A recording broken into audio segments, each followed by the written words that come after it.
So hello everyone, जोरदार स्वागत है आपका to one more video on the strategic management. आज हम लोग शुरुआत करने वाले हैं विद स्ट्रैटेजिक अलायंस। आज मैं कोई रिवीजन नहीं दे रहा स्टार्टिंग में। Will do revision of chapter number 4 towards the end. आज डायरेक्टली नए कॉन्सेप्ट से स्टार्ट करेंगे and the name of the concept is strategic alliance.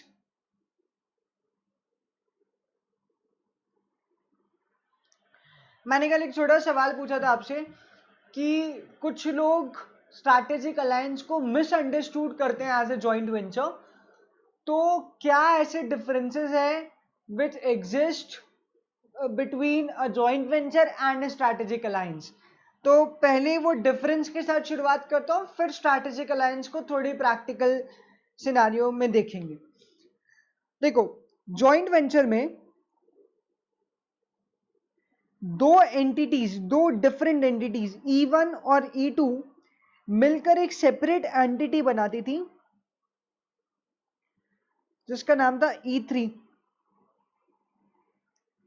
और ये E3 अपना बिजनेस कंटिन्यू करता था जिसको बोलते थे जॉइंट वेंचर। मुझे पता है कि तुम लोग ये कॉन्सेप्ट अकाउंट में कहीं ना कहीं पढ़ चुके हो, या तो 12th में या फिर फाउंडेशन में या फिर इंटर में। तो तुम जॉइंट वेंचर के बारे में थोड़े से अवेयर होंगे।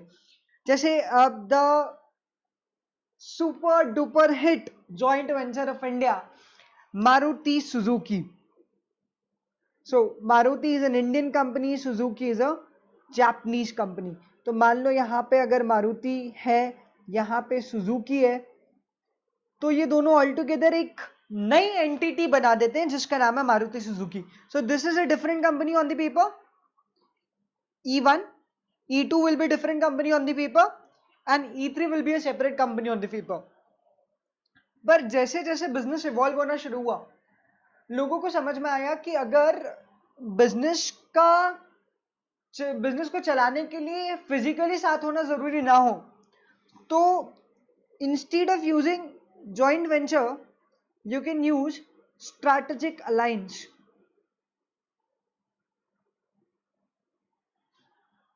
स्ट्रैटेजिक अलायंस बहुत छोटे से छोटे लेवल पे भी मिल सकते हैं and even it goes till the highest level of the companies.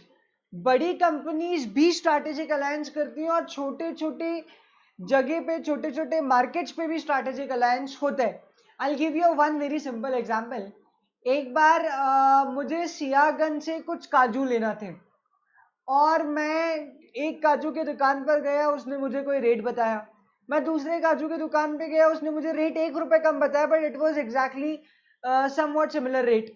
ऐसे ही मैं 10-15 दुकानें घूम लिया, मुझे काजू के रेट में कोई बहुत ज्यादा डिफरेंस नहीं मिला।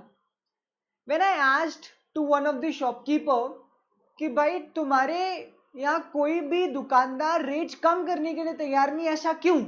तो उसका रिप्लाई आया, सर हम सब लोगों ने मिलकर एक यूनियन बना रखी है और उस यूनियन ने डिसीजन लिया है कि कोई भी काजू को एक प्रिस्क्राइब्ड रेट के नीचे नहीं बेचेगा।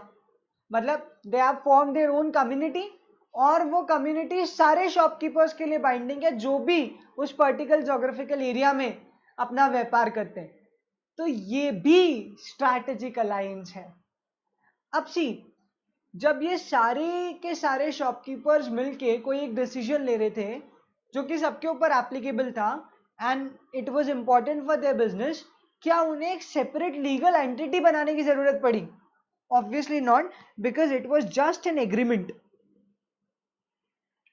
Agreement of not to sell a commodity below a particular or a prescribed price. This was a strategic alliance. बड़ा एग्जाम्पल देता हूं टॉप लेवल कंपनीज का, Spotify and Uber. Uber Eats की बात नहीं कर रहा, I am talking about the parent company Uber, जो कि कैब्स में डील करती है। तो स्पॉटिफाई और उबर के बीच में स्ट्रैटेजिक अलायंस है। इट डजेंट मीन कि स्पॉटिफाई एक जगह से आया, उबर एक जगह से आया और दोनों ने मिलकर एक सेपरेट एंटिटी बना दी।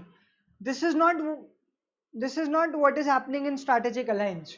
यहां पे स्पॉटिफाई अपना सेपरेट बिजनेस मेंटेन कर रहे हैं, उबर अपना सेपरेट बिजनेस मेंटेन कर रहे हैं और दोनों अपने सेपरेट बिजनेस एंटरटेन करते हुए साथ में आकर कुछ और प्रॉफिट जनरेट करने की कोशिश कर रहे हैं by making their services unique. तो उबर और स्पॉटिफाई के बीच में क्या हुआ, स्पॉटिफाई ने बोला कि अगर तुम मेरा प्रीमियम खरीदोगे, प्रीमियम वर्जन खरीदोगे,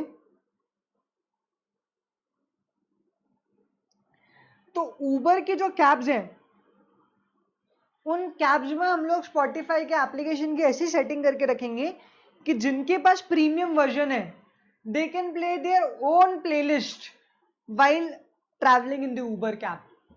मतलब अगर मैं उबर से डेली ट्रैवल करता हूँ, शायद इंदौर जैसी सिटी में हम लोग ना समझ पाए, but when it comes to Mumbai and सब मेट्रो सिटीज जहाँ पे लोगों का फिक्स्ड होता है ओला उबर से घूमना, तो उस केस में उनके लिए एक एडेड फीचर बन गया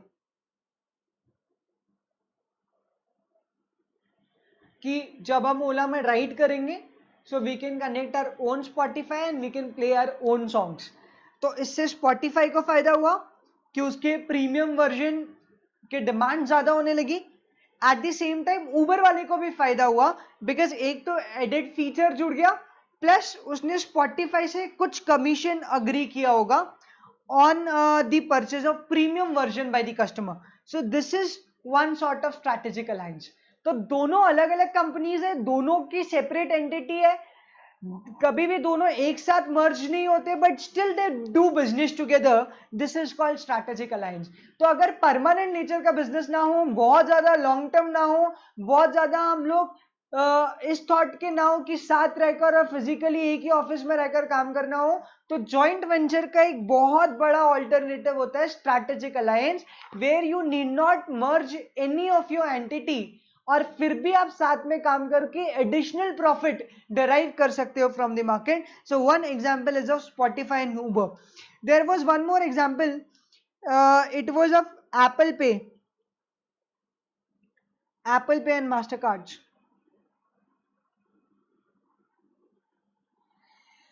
देखो मेरे iPad पे भी होगा I guess Apple Pay.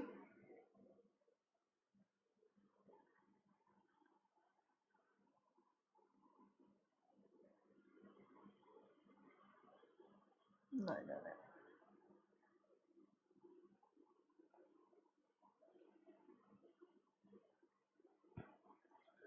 पढ़ एक बार क्या लिखा हुआ है, मैं फुल स्क्रीन कर देता हूँ आपके लिए। Apple Pay is a mobile payment and digital wallet service by Apple Incorporation that allows users to make payments in person in iOS apps and on the web. Although Apple Pay web support is limited to the Safari browser only, it is supported on the iPhone, etc. etc. Matlab, just like we are using Paytm, just like we are currently using PayPal, we are currently using Google Pay. In a same way, there was an application, Apple came into the electronic payments और इसका नाम रखा Apple Pay. I'll show you about Mastercards also.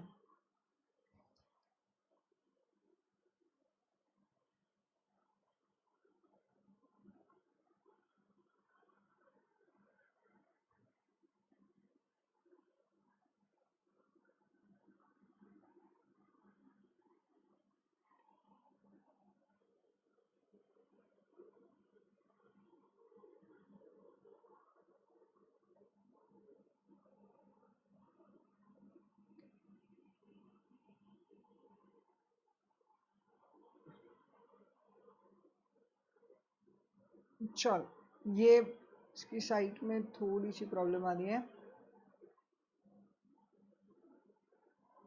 You must have seen this kind of symbol on a lot many cards.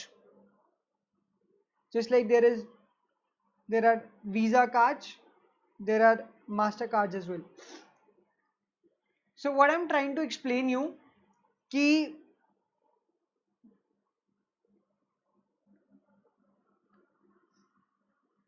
जो Apple पे था,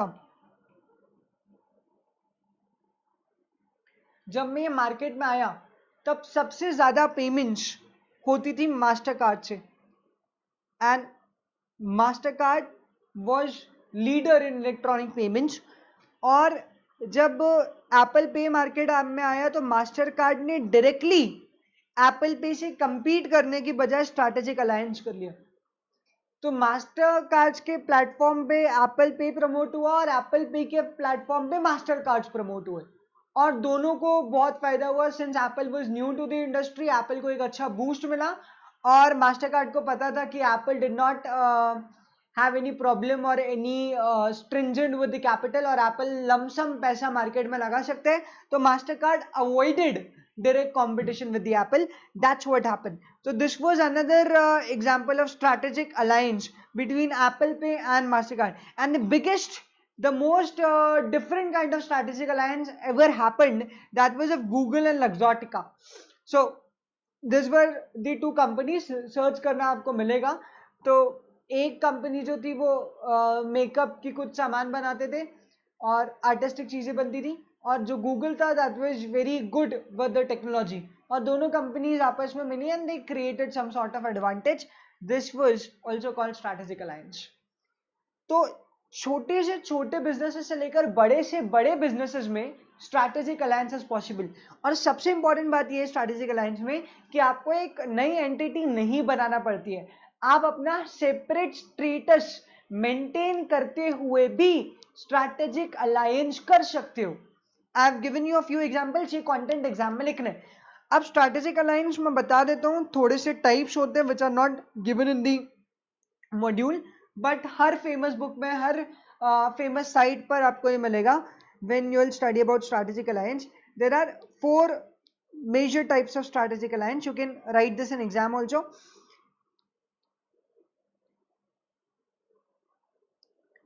एक होता है प्रो कॉम्पिटिटिव, एक होता है प्री कॉम्पिटिटिव, एक होता है नॉन कॉम्पिटिटिव, और एक होता है competitive. So this are the 4 kinds of strategic alliance. मैं ज़्यादा डिटेल में लूंगा नहीं because this is not in your syllabus, सिर्फ जितना ज़रूरी है वही पॉइंट्स हम लोग डिस्कस करेंगे।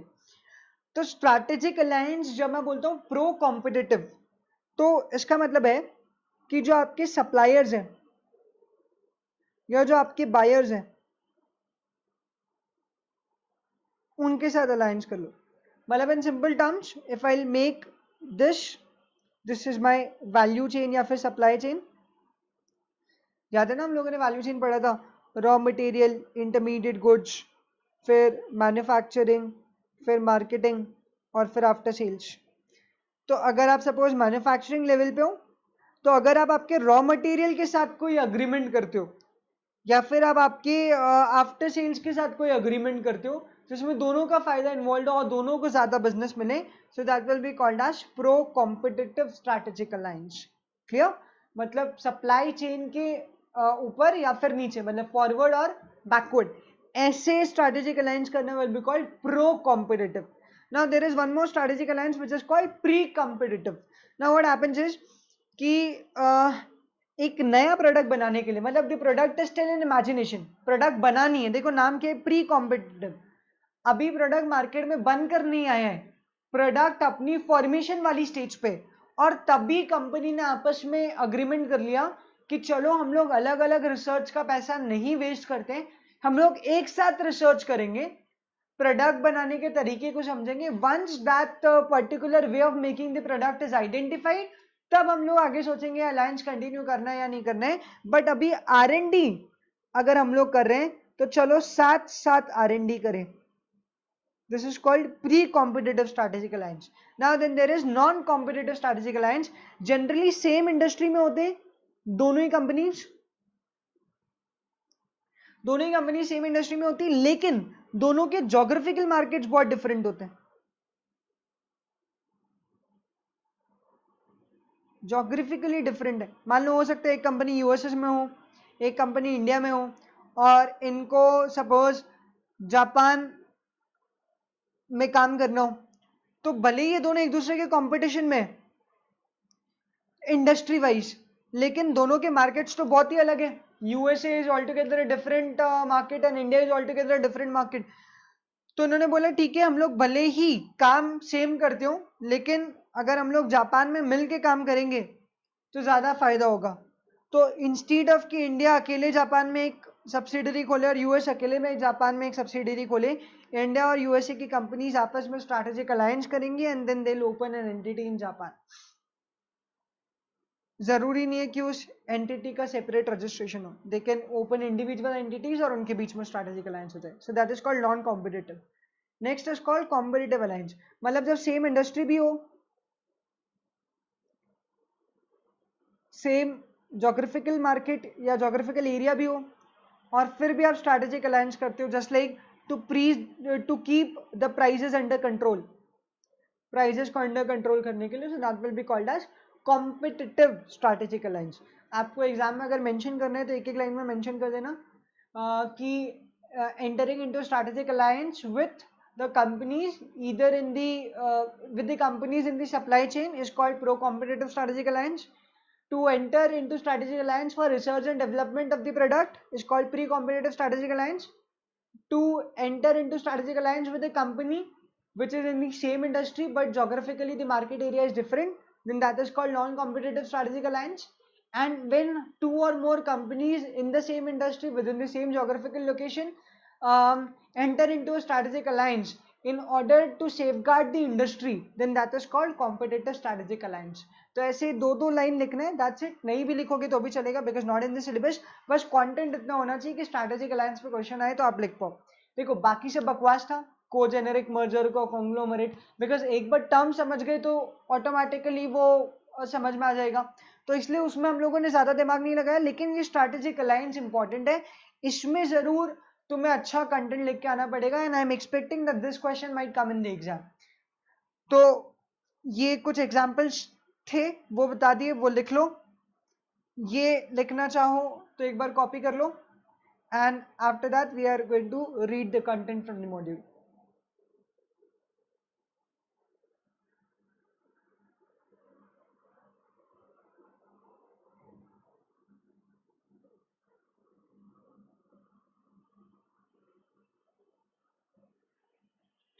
एक बार प्लीज कंटेंट पढ़ लो और एडवांटेजेस तुम्हें खुद पढ़ना है। एडवांटेजेस बहुत इजी है, you can study it on your own.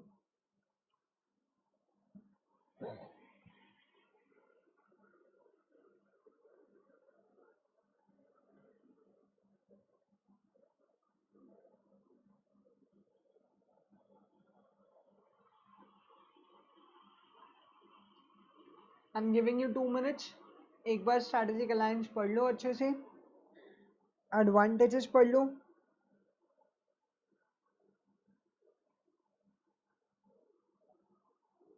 Relationship है दो या दो से ज़्यादा बिजनेसेस के बीच to achieve the certain strategic objectives, independent और सेपरेट एंटिटीज होती है, मैं बता चुका हूँ, and they share the benefits and control over the partnership. Now partnership means partnership firm नहीं, रिलेशनशिप की बात कर रहे हैं यहाँ पे, पार्टनरशिप फर्म की बात नहीं हो रही है यहाँ पे, वो पार्टनरशिप इंग्लिश सेंस में बोल रहे हैं, जैसे विराट कोहली और महेंद्र सिंह धोनी की partnership in the same way this partnership is referred to, and continue to make contributions to the alliance until it is terminated. Quite obvious. अब एडवांटेजेस क्या है स्ट्रैटेजिक अलायंस में? हो सकता है एक ऑर्गेनाइजेशन की स्किल्स बहुत अच्छी हो, एक ऑर्गेनाइजेशन का इम्प्लीमेंटेशन बहुत अच्छा हो, या एक के पास स्किल्स हो एक के पास पैसा हो, तो दोनों आपस में मिलकर बेहतर बिजनेस कर सकते हैं। देन इकोनॉमिक एडवांटेज है, greater economies of scale achieve कर पाओगे। जैसे I'll just give you one simple example. There are a lot of companies जो कि एक जगह में मैन्युफैक्चर करती हैं और फिर सब उसको अलग अलग पैकेट में बांध के अपना अलग अलग टैग लगा देते हैं। It happens, it usually happens. तुम लोग अगर छोटी छोटी कंपनीज की बात करोगे तो इवन अगर सेव बेचने वाली कंपनी की मैं बात करूँ तो वो जो बनाते हैं वो कुक एक जगह करते हैं और फिर सब 8 अलग अलग जो ब्रांड्स हैं और 8 अलग अलग जो बिजनेसेस हैं वो उसी जगह से पैकेट में डालते हैं, अपने पैकेट का नाम और ब्रांड अलग कर देते हैं and they staple it and they supply to the market. Same product है but with different brand names, this also happens. तो सबने अपनी मैन्युफैक्चरिंग कैपेसिटी एक साथ कर ली So it creates an economic advantage as well.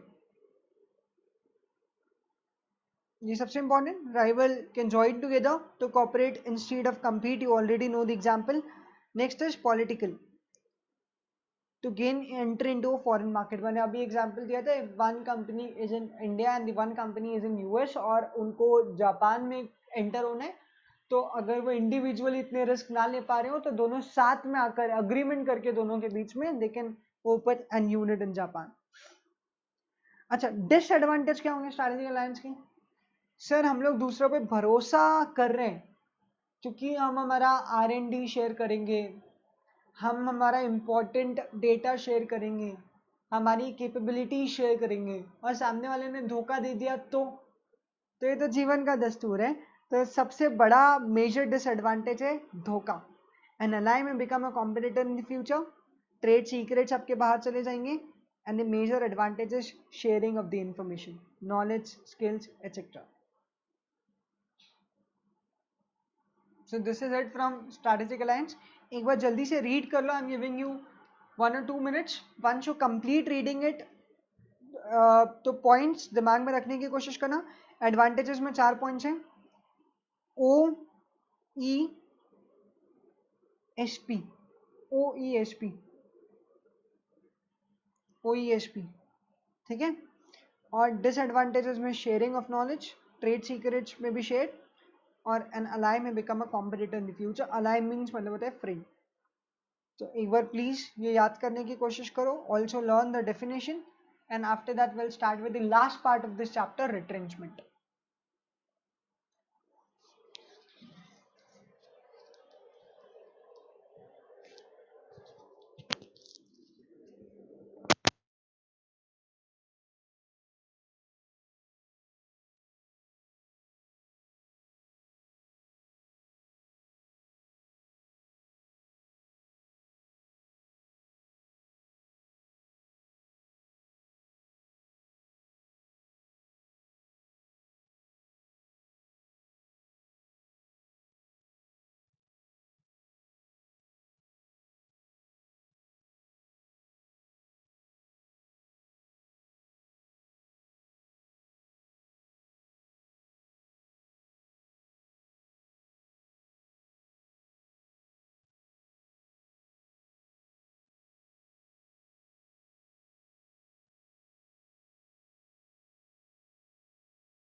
Last topic of the strategic management.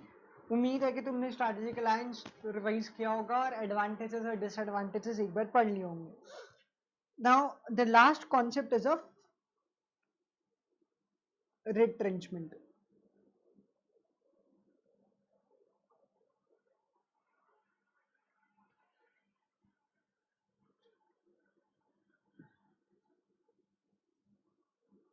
चलो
चलो कुछ बेसिक बेसिक बातें करते हैं अबाउट द रिट्रेंचमेंट।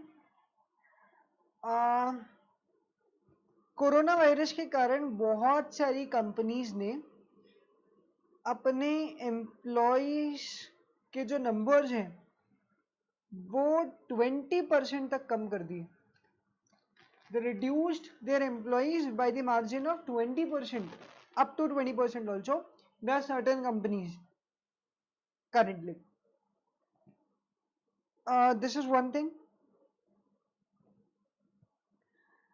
टाटा ने जो होटल ताज है विच इज इन मुंबई, वो ताज होटल खोला अहमदाबाद में, and the Taj hotel did not work out, क्योंकि मुंबई में ताज होटल का चल पाना was comparatively easy because Mumbai is the capital, financial capital of India, और मुंबई में बिजनेस मीट्स और कमर्शियल व्यू पॉइंट ज़्यादा था एज कम्पेयर टू अहमदाबाद। और स्पेशली गुजरात के लोग थोड़े से बिजनेस माइंडेड होते हैं, they always try to save money. तो अगर उनको मीटिंग करना भी होगी, भले कितनी बड़ी बिजनेस मीटिंग हो, छोटे होटल में कर लेंगे in order to save the money. वो एम्बेरस बिल्कुल भी नहीं होंगे इस बात पे कि वो किसी ऐसे लाइक 3 स्टार या 1 स्टार या फिर नॉर्मल किस होटल, प्रीमियम होटल में मीटिंग्स करें। But in Mumbai people prefer Taj of course.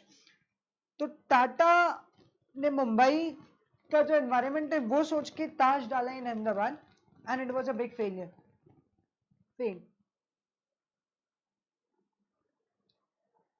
And guess what, Tata को ताज बंद करना पड़ा। This is what happened. Then there was one, चलो ये अपन थोड़े टाइम बाद डिस्कस करेंगे। इन दोनों को अगर मैं इंग्लिश में एक वर्ड में डिफाइन करूं तो मैं बोलूंगा रिट्रेंचमेंट।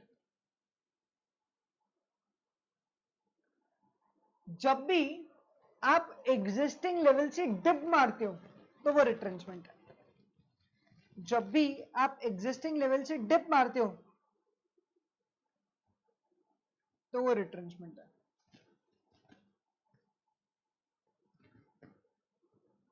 अब इसके बाद आप वापस उठ के उसी लेवल तक जा सकते हो, या फिर थोड़ा सा ऊपर उठ के कंटिन्यू कर सकते हो at the same level. This is all called retrenchment. I will just give you one more example. Suppose एक ऑर्गेनाइजेशन है ABC limited, Avinash Bhavesh and Chaman limited. उन्होंने एक साथ 200 ब्रांचेस खोली ऑल अक्रॉस इंडिया, और हर ब्रांच की फिक्स्ड एक्सपेंसेस थे 10 करोड़, तो टोटल 2000 करोड़ उनके फिक्स एक्सपेंसेस हो गए।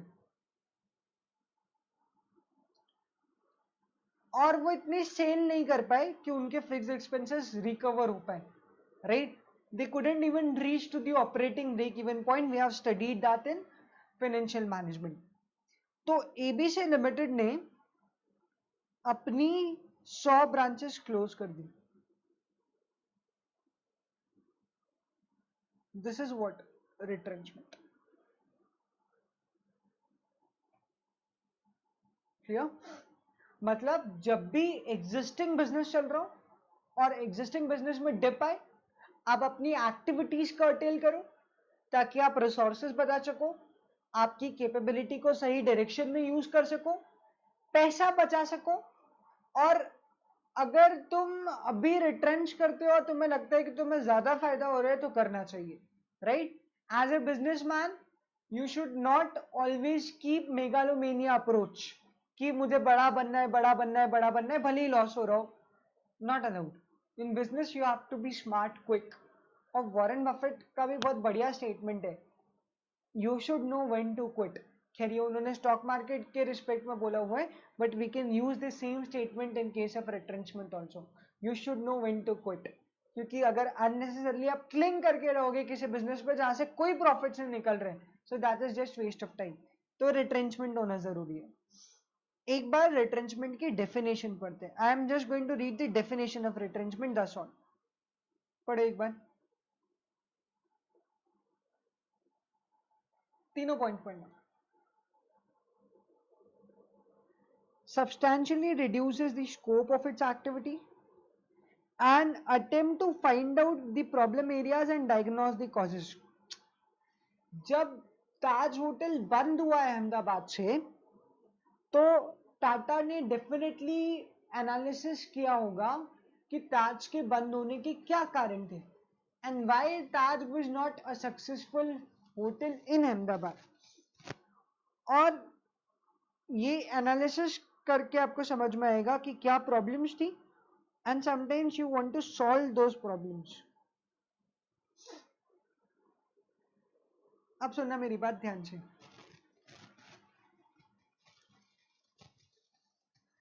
There are not many students who come to me after this explanation and say कि सर रिट्रेंचमेंट वर्ड समझ में आया, आपने बोला कि स्कोप ऑफ एक्टिविटीज को नैरो करना, कर्टेलमेंट करना, रिसोर्सेज जो अप्लाइड है उनको जुडिशियस यूज कर पाए, इसलिए कुछ कुछ एक्टिविटीज को बंद कर देना, दैट इज व्हाट रिट्रेंचमेंट। हम लोग अच्छे समझ गए सर, बट रिट्रेंचमेंट स्ट्रैटेजी बोल रखा है।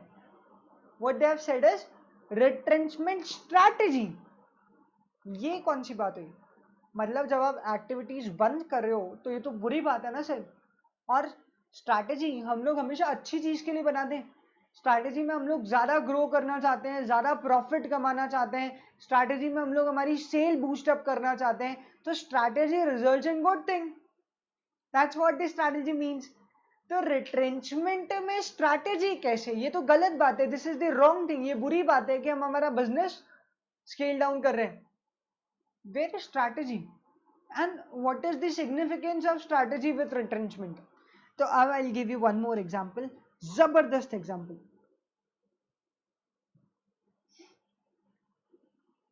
तुमने एक शेर को शिकार करते हुए देखा है? शेर जब भी शिकार करता है, ये शेर है, ये शेर है, हाँ प्लीज मेरी, अच्छा ये भी बना देते हैं।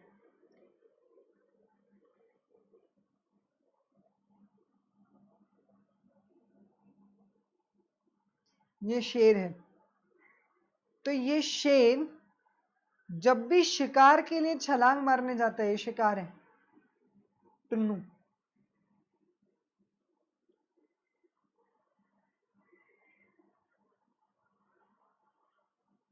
तो ये शेर जब भी शिकार करने जाता है और शिकार करने के लिए छलांग मारता है, तो वो छलांग मारने से पहले शेर को 2 कदम पीछे लेना होता है, राइट? बहुत इंपॉर्टेंट कॉन्सेप्ट है, देखो। तो शेर हर बार छलांग मारने से पहले 2 कदम पीछे जरूर लेता है।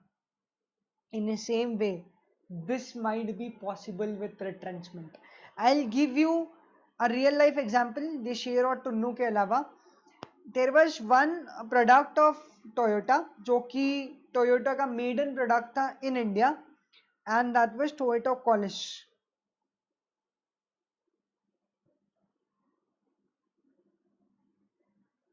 Right? And Toyota Collis was in competition with Tata Sumo, अगर कुछ याद हो तो। मैं आज से 15 साल पहले की बात कर रहा हूँ, 2005-2006 के आसपास, शायद थोड़ा सा और लेट। टोयोटा कॉलिस और टाटा सुमो के बीच में जबरदस्त कंपटीशन चलता था and Collins was one of the very admired vehicle in the Indian market and so was the Tata Sumo, but Collins को भी बहुत एडमायरेशन मिली. टोयोटा ने फिर भी कॉलिस को बंद कर दिया, क्लोज्ड.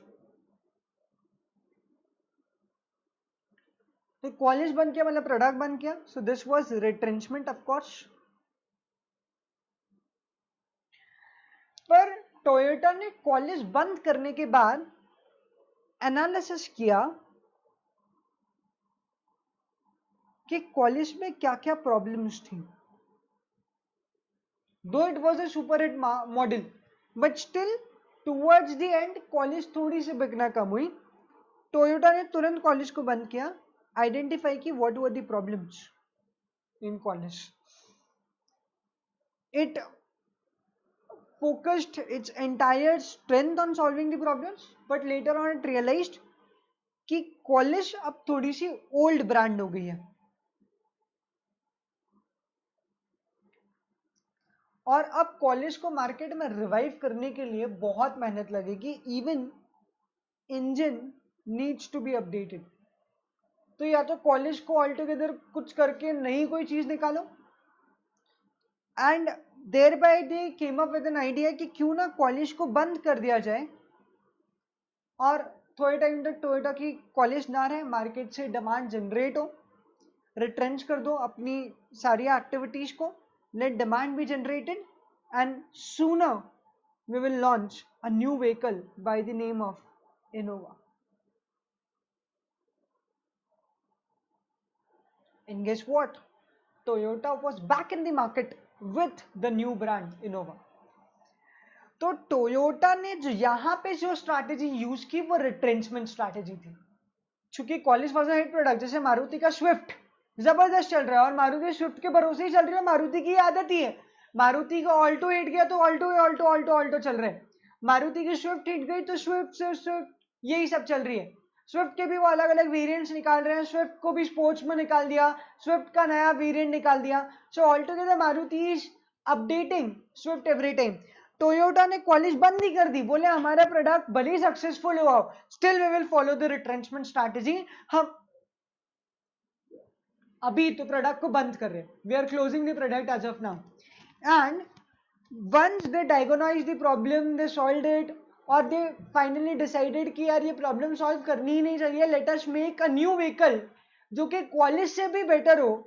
और तब तक सब लोग टोयोटा की नई गाड़ी का इंतजार कर रहे हो and they have launched Innova and Innova was a huge success in the market. So this was retrenchment strategy. देखो ना, भले ही बिजनेस कर्टेल किया, प्रोडक्ट ड्रॉप किया, पर वो प्रोडक्ट ड्रॉप किस लिए किया? क्योंकि फ्यूचर में उससे अच्छा प्रोडक्ट मार्केट में लाकर देने वाले हैं. सो that is called retrenchment strategy. शेर दो कदम पीछे लेता है ताकि वो शिकार पे और अच्छे से अटैक कर सके. तो एक और example I have given you. जब हम लोग चैप्टर नंबर 1 पढ़ रहे थे, अमेरिकन गैस कंपनी का एग्जांपल मैंने दिया था, जिन्होंने आर्टिफिशियल डिमांड क्रिएट करने की कोशिश की थी अपनी गैस के लिए, रिट्रेंचमेंट कर दी थी, कर्टेल कर दिया था अपना सप्लाई इन द मार्केट, इस एंटिसिपेशन में कि अगर सप्लाई कम होगा और डिमांड बढ़ेगी तो प्राइस बढ़ेंगे. So that was their strategy. This is called retrenchment strategy. Market में अभाव ला देना ताकि जब हम लोग नेक्स्ट टाइम आए तो ढोल धमाके के साथ एंट्री करें. This is again the retrenchment strategy. तो रिट्रेंचमेंट हमेशा नेगेटिव होता है, ये मत सोचना. रिट्रेंचमेंट नेगेटिव भी हो सकता है और पॉजिटिव भी हो सकता है. जैसे टाटा तो ताज लेकर ही नहीं आया वापस. टाटा ने अपना प्रोडक्ट हटाया और उसके बाद वापस लेकर ही नहीं आया, अहमदाबाद देखा ही नहीं कभी. तो फिर टाटा का रिट्रेंचमेंट तो नेगेटिव था. हाँ, तो रिट्रेंचमेंट में भी पॉजिटिव और इट में भी नेगेटिव, बट दोनों ही केसेस में रिट्रेंचमेंट करना जरूरी है. अगर आप नया प्रोडक्ट लेके आ रहे हो which is much better than the previous product and you feel नया प्रोडक्ट ज्यादा बिकेगा अगर मैं प्रीवियस प्रोडक्ट विड्रॉ कर लूंगा from the market, good, you should use the retrenchment strategy. आपको लगता है मेरे बिजनेस की तो बैंड बज गई है, ये बिजनेस सक्सेसफुल हो ही नहीं सकता, और लॉसेस इनकर करने के बजाय you should know when to quit, business बंद कर दो. This is again retrenchment strategy. तो रिट्रेंचमेंट से बिजनेस का नुकसान होगा, ऐसा सोचना छोड़ दो। रिट्रेंचमेंट से business can gain a lot. अब रिट्रेंचमेंट के 3 आउटकम हो सकते हैं। एक आउटकम हो सकता है टर्न अराउंड, एक आउटकम हो सकता है डाइवेस्टमेंट, और एक आउटकम हो सकता है लिक्विडेशन। देखो, टर्न अराउंड में आपका जो प्रोडक्ट बुरी तरीके से फेल हुआ इन the market, product launched, it got failed, failed के बाद आपने इसको कर लिया विथड्रॉ,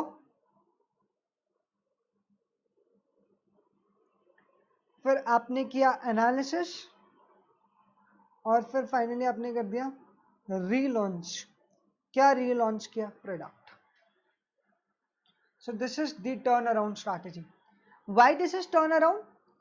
कि पहले प्रोडक्ट को मार डाला, ठीक है, और फिर प्रोडक्ट को वापस जिंदा कर दिया। So this is called relaunch. I'll give you the biggest example of the turnaround strategy. I'll show you one advertisement.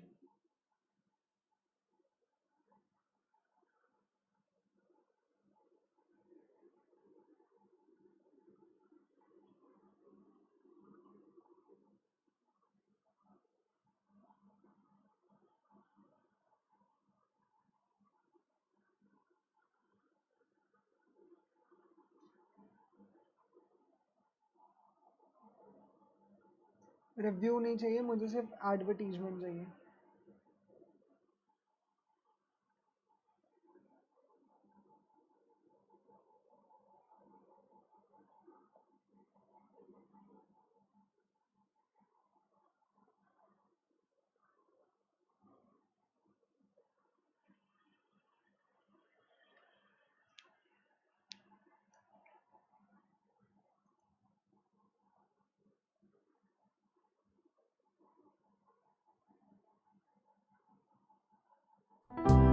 I just have to spray on the sophisticated scent of Old Spice and dish down. I dropped the bomb smell और देश का माहौल ही बदल गया। Traffic problems, a smell of the past.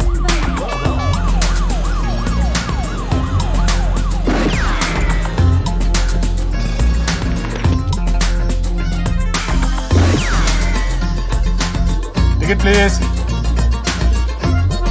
ये तो सिर्फ कानपुर तक का है। Rules are rewritten.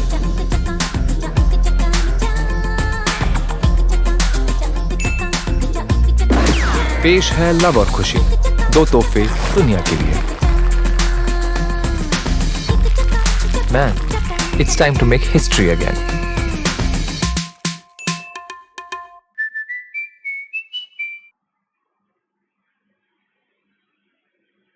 I hope you must have liked the advertisement, पर मैं कुछ सिखाना चाह रहा था इस एडवर्टीजमेंट से। So this was the brand,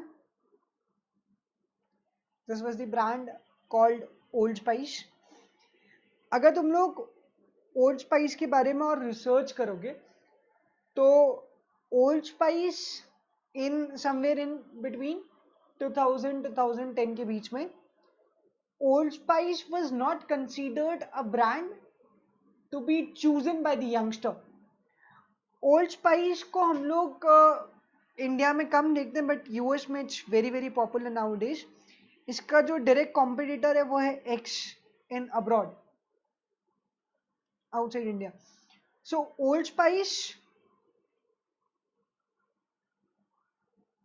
को 2000-2010 के बीच में ऐसा परफ्यूम माना जाता था जो कि बूढ़े लोग लगाते हैं या एजेड लोग लगाते हैं। It was not preferred by youngsters, और एक्स के advertisements all together different level के थे। तो यंगस्टर्स में एक्स बहुत बिक रहा था और ओल्ड स्पाइस को भयंकर लॉसेस हो रहे थे, revenue was cut down like anything. Old Spice ने अपना प्रोडक्ट विड्रॉ किया फ्रॉम द मार्केट,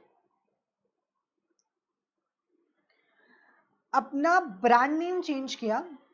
उन्होंने एक अपना अलग से एक ब्रांड नेम बनाया था। I might be forgetting the brand name, तुम वो गूगल में देखोगे तो तुम्हें मिलेगा। There was one more name जो ओल्ड स्पाइस को दिया गया। Old Spice was the parent company और उसी के अंदर एक और ब्रांड नेम दे दिया गया। इट वाज सम एस, तो स्वेगर या ऐसा कुछ परफ्यूम था वो।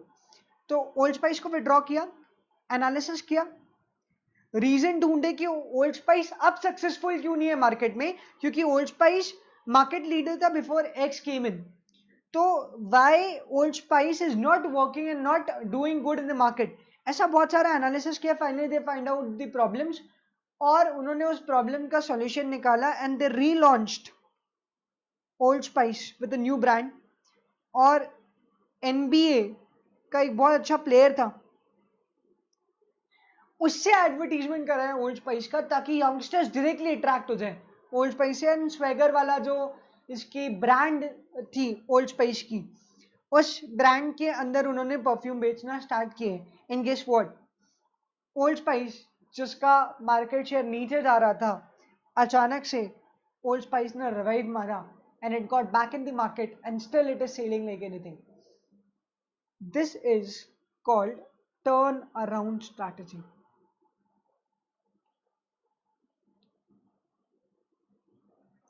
शेर 2 कदम पीछे आता है, दहाड़ता है और फिर जंप मारता है। In same way old Spice ने पहले विड्रॉ किया अपने प्रोडक्ट को, एनालिसिस किया और फिर प्रोडक्ट को रीलॉन्च कर दिया and the relaunch product was even more successful than the former product. So this is called turnaround strategy. I'll give you one more example. Harley Davidson का नाम तुमने जरूर सुना होगा। In the late 90s, Harley Davidson दिवालिया होने की कगार पर खड़ी थी। It was about to go insolvent, Harley Davidson, because company में बहुत ज़्यादा डेट थी और कोई भी बैंक एक्स्ट्रा उनको बोरो करने नहीं देना चाह रहा था and they were spoiled in their business. तो Harley Davidson ने अपने प्रोडक्ट को विड्रॉ किया for a while. They did analysis, जो भी unnecessary features थे वो हटाए, थोड़े से वो लोग कॉस्ट से भी बने, they increased their profit margin and again now the Harley Davidson is still in the market. This is again turnaround strategy. पहले retrench किया, analysis किया प्रॉब्लम का, उस एनालिसिस के बेसिस पर नया प्रोडक्ट लॉन्च किया and it became a hit in the market. So retrenchment का एक आउटकम हो सकता है टर्न अराउंड, मतलब अभी तो मार्केट से दूर जा रहे हैं, पीछे जा रहे हैं, लेकिन वापस आएंगे और बारात लेकर वापस आएंगे, धूम धड़ाके से प्रोडक्ट की रीलॉन्चिंग होगी। आई will give you one more example, bullet. याद है पुरानी वाली bullet?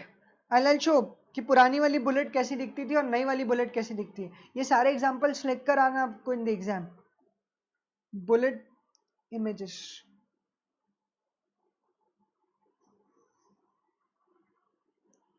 old versus new.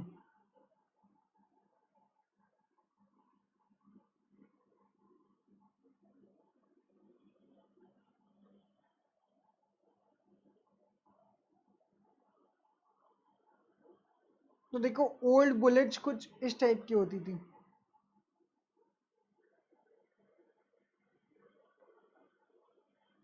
They were like this. और अब नई बुलेट की अपन पिक्चर देखते हैं। पिक्चर क्या देखने की जरूरत है, तुम लोग देख ही चुके हो, थंडरबर्ड एटसेट्रा एटसेट्रा।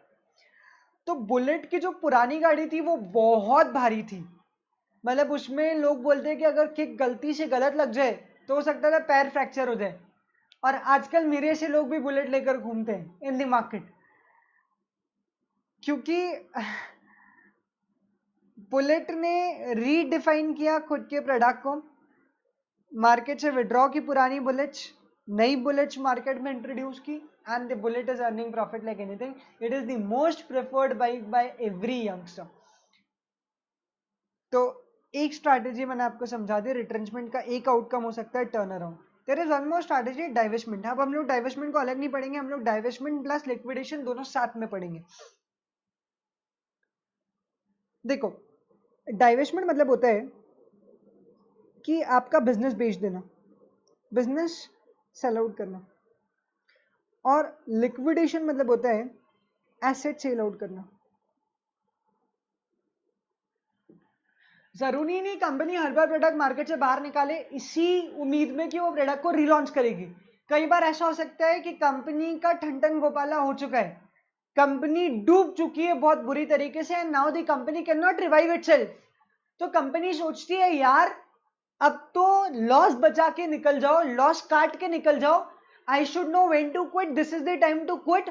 कोई टर्न अराउंड नहीं करना है मेरे को, कोई एनालिसिस नहीं करना है, मैं बिजनेस से अब बाहर हो रहा हूँ, मेरे को कोई अब और एक्स्ट्रा लॉस इनकर करने की जरूरत नहीं है, I am getting out of this business, मेरे लिए ये डॉग है, I am getting this, I am throwing this business out, और अब मैं नए बिजनेस की तरफ बढ़ूंगा, या तो मैं क्वेश्चन मार्क के पास जाऊंगा या फिर मैं अपने स्टार्स वाले बिजनेस में और पैसा डालूंगा, लेकिन ये बिजनेस तो अब मुझे नहीं करना, मतलब नहीं करना। ऐसा अगर वो लोग सोच रहे हैं तो जो आउटकम आएगा वो आएगा डाइवेस्टमेंट या फिर लिक्विडेशन। मतलब इन दोनों ही केसेस में कंपनी इज क्लोज्ड, इन दोनों ही केसेस में company is closed. The only difference between divestment and liquidation is कि डाइवेस्टमेंट में जब हम लोग बिजनेस को सेल आउट करते हैं तो वो as a going concern sell out होते हैं, वो as a going concern sell out होते हैं। जैसे व्हाट्सएप ने जब अपना बिजनेस बेचा होगा टू दी फेसबुक तो वो as a going concern sell out हुआ होगा, या फिर पेटीएम ने जब अपने शेयर्स बेचे अलीबाबा को टू द चाइनीज कंपनी तो वो भी डाइवेस्टमेंट में इन्वॉल्व है, राइट? क्योंकि they have sold their businesses as a going concern, मतलब बिजनेस अभी भी चल रहे हैं और चलते हुए बिजनेस को बेचा और सामने वाला भी वो बिजनेस कंटिन्यू कर रहे हैं, मतलब आपके नाम की गुडविल ले रहे हैं, सो that will be called divestment because business is being sold out as a going concern, the business will still be continued by the buyer। अब वो बायर या तो पूरा बिजनेस खरीद सकता है या फिर पार्ट बिजनेस खरीद सकते हैं। And then there comes liquidation. Liquidation में तो हालत बहुत ही गई गुजरी है, बॉस आपका बिजनेस इतना सुपर फ्लॉप है कि कोई इसको खरीदने के लिए तैयार नहीं। तो अगर स्मॉल रिटेल शॉप है आपकी सपोज और आपको बहुत लॉस हुआ, अब आप आपका बिजनेस बेचना चाहते हो, कोई और आपका बिजनेस खरीदना ही नहीं चाहता है, वो आपकी दुकान कंटिन्यू करने के लिए इच्छुक ही नहीं है, आप क्या बोलोगे? दुकान गई भाड़ में, जो जो दुकान का सामान है सारा सामान बेच दो।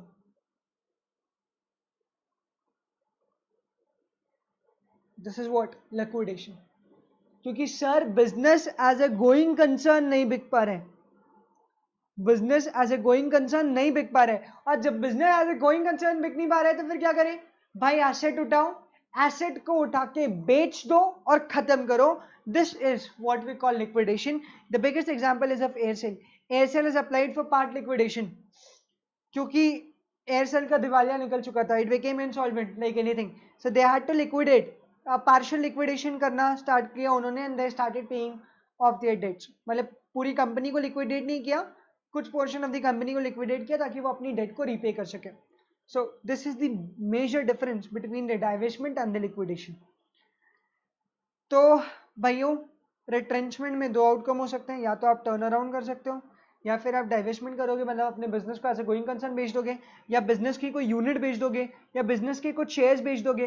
जैसे टाटा को लग रहा है अब तनिष्क में प्रॉफिट नहीं है तो टाटा ने अपना तनिष्क किसी और को बेच दिया। अब तनिष्क मान लो रिलायंस ने खरीदा तो अब वो रिलायंस तनिष्क हो जाएगा। सो टाटा मेड डाइवेस्टमेंट, उन्होंने अपने एक एग्जिस्टिंग बिजनेस बेच दिया। लेकिन जिस दिन टाटा का एक बिजनेस बहुत ही बुरा फ्लॉप हो गया, टाटा मोटर्स कोई कार ही नहीं खरीद रहा है टाटा की, तो फिर उस केस में टाटा को क्या करना पड़ेगा? जो भी एग्जिस्टिंग एसेट्स है वो बेचो और बाहर हो जाओ, बिजनेस तो नहीं बिक रहा, so that will be called as liquidation. So that is the basic difference between divestment and liquidation.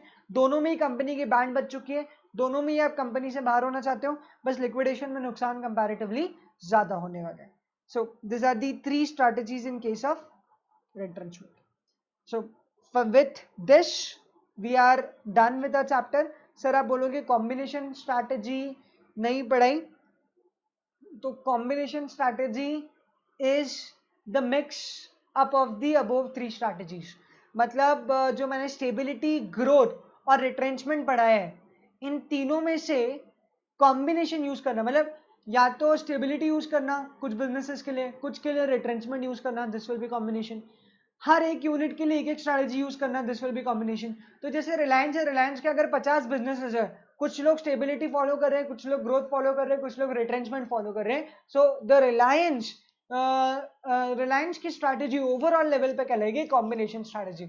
मतलब when you make use of two or more strategies of the previous three strategies among various business units in the organization, so that will be called as combination strategy। तो ये आप एक बार देख लो, Nokia ने भी turn around किया है, not to lie. Taj hotel ने रिट्रेंचमेंट किया था। ये कुछ पॉइंट्स हैं 5 जो आपको पढ़ना है। इसको मैं कल एक बार शॉर्ट में डिस्कस कर दूंगा and we are done with this chapter. तो प्लीज़ एक बार इसको रीड करके आना। अगले लेक्चर में हम लोग सिर्फ एक बार रीड ले लेंगे and will start up with chapter number 5 and that would be based on business level strategies. So that's it for today. Thank you so much everyone.